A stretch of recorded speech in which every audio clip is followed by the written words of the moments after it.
Asalaamu calaykum waraxmatullaahi wabarakaatu. Waa idin salaam dhamaan walaalahay Soomaaliyeed meel kasta oo joogtaan oo mar kale walaashin xabsa shire kusoo dhawaada channelkayga hooyada maanta.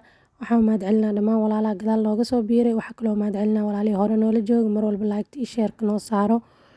Waxaan leeyahay dhammaantiin waa mahadsantihiin. Maanta waxaan rabaa inaan sameeyo yogurt wax badan inaan sameeyaa rabi jiray laakiin mashquul iyo beri saa u dhahay. Maanta Ilaahay waafajiyay alxamdulillaah. Marka yogurtka waxaan ka sameynayaa caano booro leh, caano lo oo nadiif oo saafi ah. Waa waayay marka suuqa kasoo gadid caanaha lo'da badanaa biyo waa ma fahantiin. Qofkii caano lo nadiif helaayane ha ka sameysto.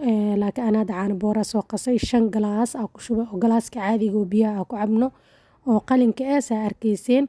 Caanaha dabka saaraysaa ka bacdi walaaq ma laga joojinayo yacni markuu soo kululaado siibo si uusan kaaga yeelanin labeen dhan inuu yeeshto ma la rabo ma fahantiin. Caanaha waa walaaqee ilaa uu kaaga soo karkaro si aa uga ilaalisid inuu xumbeeyo ama inuu labeen u yeeshto ma fahantiin. Marka alwaaxayga ganayga igu qaata alwaaxyada kale doola socda dhan meel ay ka baxeen waaba garan waaye oo cuntada lagu walaaqo ma fahantiin. Halkan ganayga ii soo haray alla rabbiyo marka caanaha saas leh u walaaqay ma fahantiin ilaa uu kasoo karkaro oo boiled oo noqdo yacni uu gadoomo caanaha ay gadoomaan la rabaa ma fahantiin. caanihi hadda waa kaas way karkareen saa u jeediin way gadoomeen macnaha way soo karkareen. Marka waxaan sameynaynaa waa dhigaynaa dabool saare ayagana waa walaaqi inta oo cabaar kadib wuu soo laabanay waa walaaqi soo labeen kaaga yeelan ma fahantiin.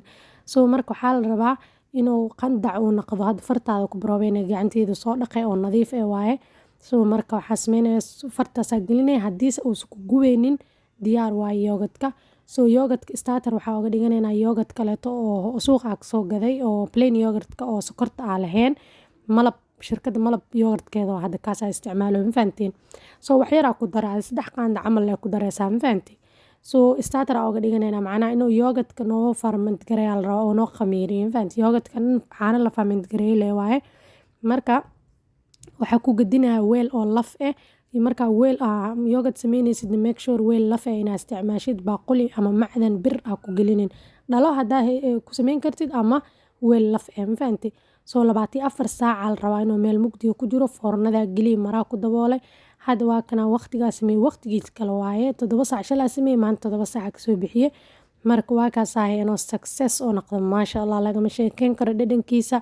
Yogurtka flavor ka rabtida ka dhigan kartaa hadda wuu ku sameysan yahay. Yogurtka laba nooc waa midka oo la cabayo oo drinking oo xoogaa dareeraha iyo mid oo adeega midka adeega daarat maro oo faashad camal soo qaadanay kan naftirkiisa ku shubay ka bacdi waa la dhigay biyaha dhan markay ka baxaan oo yogurt qaleel oo noqday waxaa la kaas Greek yogurt lahaa kan caadiga yogurtka caadiga ma fahantiin. Marka dhadhankiisa wallahi wax kala waayaa ku dhahay awo aniga maanta saa u boobooda yogurtka dhadhankiisa wax kala waayaa ku dhahay flavor xataa ma u baahan ma fahantiin. Qofkii oo sokor rabin oo diet ku jiro wuxuu isticmaali karaa malab isticmaali karaa malab macaan uga dhigi kartaa. Aan ciyaalkayga u sameysanahay sokor ugu daraaya ma fahantiin.